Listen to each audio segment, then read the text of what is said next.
We have an extraordinary opportunity here to take 10,000 acres of private ranch land into the public domain. This is a rare opportunity, a golden opportunity, to add to public access to this beautiful, beautiful landscape where there are rich, abundant wildlife herds. Bighorn sheep are doing extremely well here. This contains some of the healthiest mule deer herds in the entire West. Upland bird hunting is just awesome here. And the fishery, of course. Terrific Chinook runs, steelhead runs are coming back, getting stronger all the time. And of course the trout fishery has been famous for years here on the Deschutes River. But for the first time we have this golden opportunity to add 10,000 acres so that we as sportsmen have access to this wonderful area.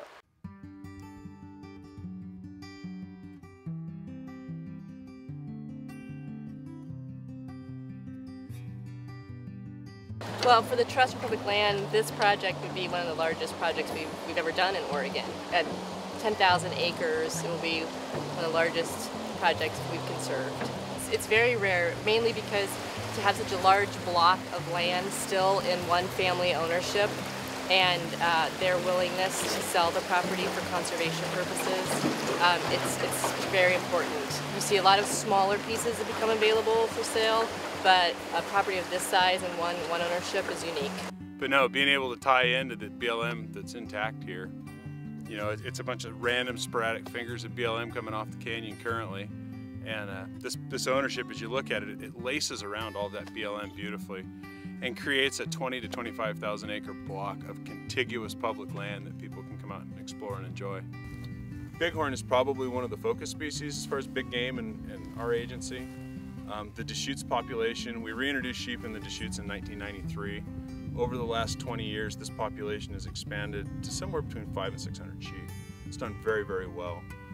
It's one of our source herds now for translocation throughout the rest of the state for California bighorns, as well as sharing those sheep with other states. We've taken sheep out of the Deschutes, put them in North Dakota, Montana, Idaho, and Washington. So I think we're getting close to about 200 sheep we've trapped out of here in the last 15 years. Well, I've hunted here for decades, and this is the first property of this scale that's going to go into public land and public access, with access from the top.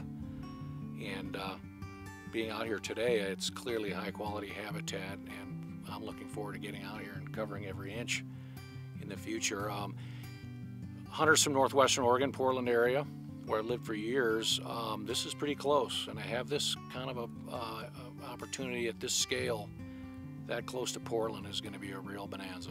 Steelhead are opportunistic in the Deschutes in that if water is available in these tributaries, they will go up and spawn, and so Oak Canyon is one of those tributaries, and there's really not that many, you know, in the lower 100 miles tributaries that steelhead spawn in, so it would be great to see one of, you know, basically an entire watershed,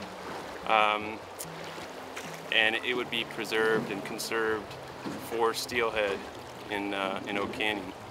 We've seen record numbers of false Chinook, you know, in the last 20 years.